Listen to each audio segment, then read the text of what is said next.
Praise the lord. ఈరోజు దేవుని వాగ్దానము యోబు గ్రంథము 14వ అధ్యాయము 4వ వాక్యం. పాపసహితులలో నుండి పాపరహితుడు పుట్టగలిగిన ఎంత మేలు, అలాగున ఎవడును పుట్టనేరడు. ఆమేన్. ప్రభువునందు ప్రియ దేవుని జనాంగమా, మన ప్రభువును లోకరక్షకుడును అయిన యేసుక్రీస్తు ప్రభుల వారి దివ్యనామమున మీకు శుభములు తెలియజేస్తూ ఉన్నాను. ఈ ఉదయకాలమున దేవుడు మనకిచ్చిన ఈ వాగ్దానమును బట్టి దేవునికి వందనాలు చెల్లిస్తూ ఈరోజు మనతో మాట్లాడుతున్న మాట, పాప సహితునిలో నుండి పాపరహితుడు పుట్టగలిగిన ఎంత మేలు, అలాగున ఎవడును పుట్టనేరడు. పాపసహితుడు అంటే పాపము కలవారు. ఈ లోకంలో ఉన్నటువంటి తల్లిదండ్రులైన వారు పాపంలోనే మనలను కన్నారండి. పాపములోనే మనలను పెంచారు. పాపంలోనే మనము ఎప్పటికీ జీవిస్తూ ఉన్నాము. అలాంటి మానవుల కొరకు పరిశుద్ధుడైనటువంటి ఆ దేవుని కుమారుడైన యేసుక్రీస్తు ప్రభుల వారు పరలోకమును విడిచి ఈ లోకానికి వచ్చారు. ఎలా వచ్చారు ఆయన? పాపము కలిగినటువంటి వారిలో నుండి వచ్చారా?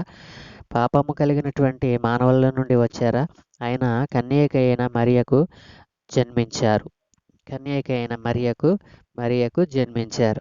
ఎలా జరిగింది అది అని ఆలోచిస్తే, మరియతో దూత చెప్పిన మాట, పరిశుద్ధాత్మ నీ మీదికి వచ్చును, సర్వోన్నతిని శక్తి నిన్ను కమ్ముకొనును, గనుక పుట్టబో శిశువు పరిశుద్ధుడై దేవుని కుమారుడనబడును అని లోకాసు వార్త 1:35లో చెప్పబడిందండి.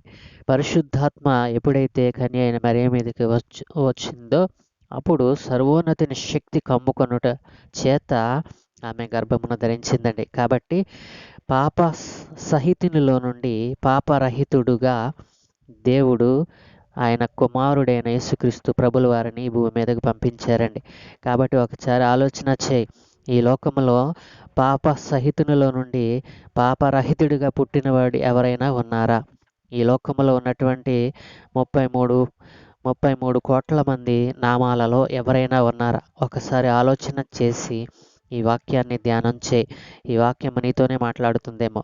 పాప సహితునిలో నుండి పాపరహితుడినిగా పుట్టగలిగిన వాడు ఎవరైనా ఉన్నారా అంటే ప్రభు అయిన యేసుక్రీస్తు ప్రభుల వారు ఒక్కలేనండి.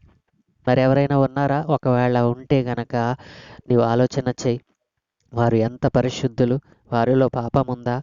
పాపము మానవుని మీద ఏలుబడి చేస్తూ ఉంది. అలాంటి పాపాల నుండి మనలను పరిశుద్ధులుగా మార్చుటకే ఆయన తన సొంత కుమారుని లోకానికి పంపించారు. కాబట్టి ఈ వాక్యాన్ని నమ్మిన నీవు ఆలోచన చేసి సత్యాన్ని గ్రహించి నిజదేవుని కనుగొనాలనే నా ప్రయాస. కాబట్టి ఈ చిన్న ప్రార్థన నాతో పాటు చేయగలవా?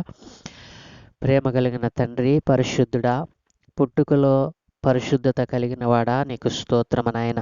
నీ నామాన్ని ఉచ్చరించి ఈరోజు ఒక సత్యాన్ని తెలుసుకోవాలని ఆశపడుతున్నటువంటి నీ బిడ్డలందరినీ మీ చేతులకు అప్పగిస్తున్నాను. అయా, ఇదిగో తండ్రి, పాప సహితునిలో నుండి పాపరహితుడిగా పుట్టగలిగిన వాడు ఎవరును ఈ భూమి మీద లేరు నాయన, మీరు తప్ప.